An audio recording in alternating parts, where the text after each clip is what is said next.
fans last week were already picking out what they were going to wear to the parade. I know, you're right? I mean, yeah. you had the best record in the Western Conference. Sure. You had the player of the week, Yeah. the player of the month.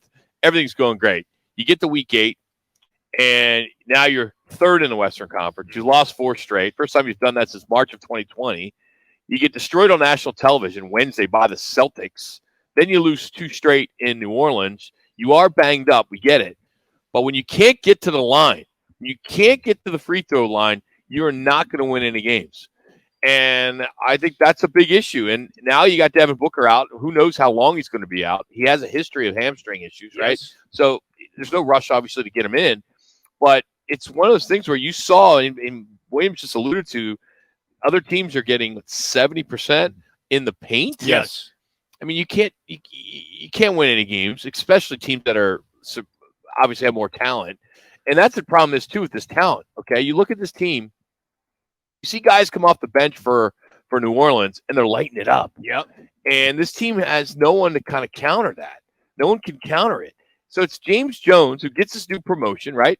He needs to get out there and make some moves. I mean, you got a guy that you're paying $10 million to not even play. Mm-hmm. You know, you have to do something. This team needs some depth. They need some guys in here with the injuries.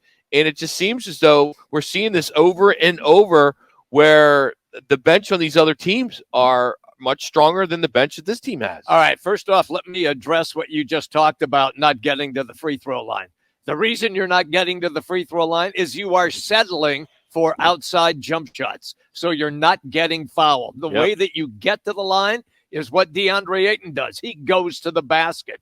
He's the only guy right now who is going to the basket. Everybody else is settling for that outside jumper. That has to change. You have to be aggressive and attack. Let me say this, Jimmy. So what you're saying basically is that they're going to live by the sword, die by the sword, Pretty by the much. 3 ball. Yes. And they've been off as far as 3-point shooting. Only, 34% last night. And then on Friday, they were woeful. We talked about that Celtics game last Wednesday. They were absolutely woeful.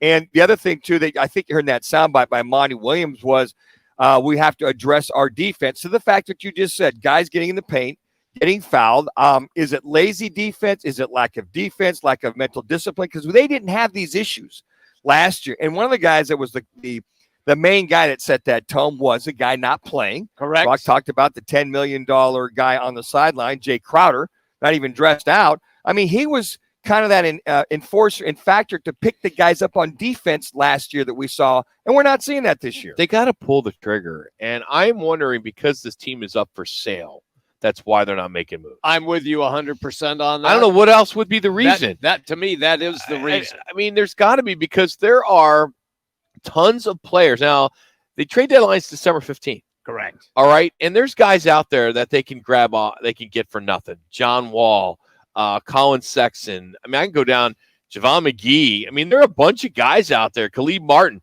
There's plenty of guys that aren't working where they're at. And if they can come here, they'll get some time and they could get some play, and it would work. And it's not like the question is they got the money. They can make it happen. But get rid of Crowder, and you got all these draft picks, package it. The question is that how are they going to fit in with your system? That's what they have to assess. And maybe what they have thought about, or maybe a couple of the players that you just referenced, maybe James Jones and Monty Williams believe they're not going to fit into what we have going right now. I'm just tossing that out there. That's I don't fair. know that, but maybe that's an assessment that they are making. And the other aspect of it is, are they waiting until, I guess, when Kevin Durant says, okay, I'm out of here? I No, don't they're think not. they are. No, they can't. They can't do that. Yeah, Goran Dragic is out there. Andre Drummond. Dragic would not come back after what happened here. You I don't think know. so? He's on a minimum deal. Well, I mean, I don't know. I think you forget about it because it's a lot of new faces. You're going to have a new owner here. So that maybe that's not an issue. That management ownership's gone now, Jimmy. Yeah, it is. Well, not yet. But Well, I mean, they're out the door. But he wouldn't deal with them. He'd be dealing with James Jones. Right. And to your point, the management. I mean, the money part, I'm not privy to it because none of us are. We don't know what's available and what's not. Exactly. System makes sense. Yes. I get that. But there are a lot of guys out there that they could at least throw a flyer on. But they got to make some moves. They have to. Because right now, I don't think there's a lot of confidence now with this team. I would trade Chris Paul today.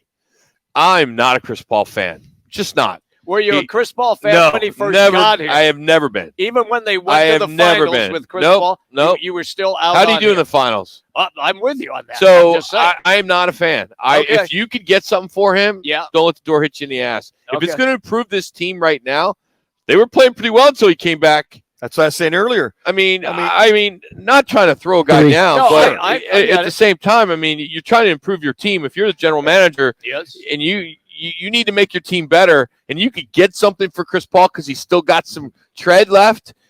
Why not? You package him with Crowder and a first-round pick and whoever it is, and let's get a couple guys in here that can help this team. Sometimes, guys, it's just time. It's just time to move on and look at that, because you're right, Rock. Since he's got back in this lineup, I feel this offense has slowed down. Only 6 points last night. 3 a couple nights ago? That is correct. I know his presence is good. He had a couple big shots there at the end of the fourth quarter. Great, so he can have people over for dinner. But here's the so thing. what? But no, what I'm saying is, as far as calmness, but I think we're seeing campaign take the next step with all those games, those 14 games off. That CP3, I think we're seeing. Not that campaign's going to be the end all be all for this team to turn it around, but you saw more movement, you saw more defense. You saw more of that flow, but again, it's the injuries with Cam Johnson out and Crowder not there. It makes a world of difference. It really makes a difference from that. How can you just wake up in the morning and know you're paying a guy $10 million is just not even dress? And you got teams out there like the Hawks and the Heat that have said, at least publicly or at least rumored to the people that follow this sport, that they're interested in Crowder. They are. Get something for them. Well, and it might be, I mean, there got to be a lot of people, but just as far as what the Suns get back for him, and maybe they feel that all the things that are being offered for him aren't going to fit. Yeah, and there's like these three. I mean, I'm seeing so many different deals out there that Crowder is involved with. Eric Gordon or Kenyon Martin Jr. coming here, and Crowder going to possibly Milwaukee and a pick. And I mean, there's so many different deals out there. I'd love to have Eric Gordon. They got to do something. They got to do something before it gets too late, because to your point earlier to open the show, the Western Conference is deep. It's really good. It's really good. And I think what happens is that you have 3 bad teams in the West. And I was thinking about this while we were setting up this segment. It's San Antonio, OKC, and Houston. Those are your 3 weak teams. Utah is much better than what we anticipated. Portland can be, Portland can be a playoff team. Utah can be a playoff team. We know Denver's a playoff team. Memphis is a playoff team. New Orleans is a playoff team. We know what the defending champions are. Yeah. I mean, everybody has in this, with the exception of 3 teams. We know the Clippers can be a playoff team. They got them this week. So, So, I mean, this is rough. It is not like you're just going to go play a couple of soft teams for a few games and you're going to run them out of the building. That is no longer the case. And I think it'd be nice to, I don't know. If someone had called me up and said, hey, I need you to do a radio hit in another market, define their identity. I don't know if I can give you that right now. Right. I think Booker's the only identity you can think of That's right all now. they have. And if he's going to be hit and miss with this hamstring issues and not being there every night, because you're losing a lot of points. That's why I thought last night they did a hell of a job losing those points. Now, I left out the Los Angeles Lakers, and I left them out for a reason.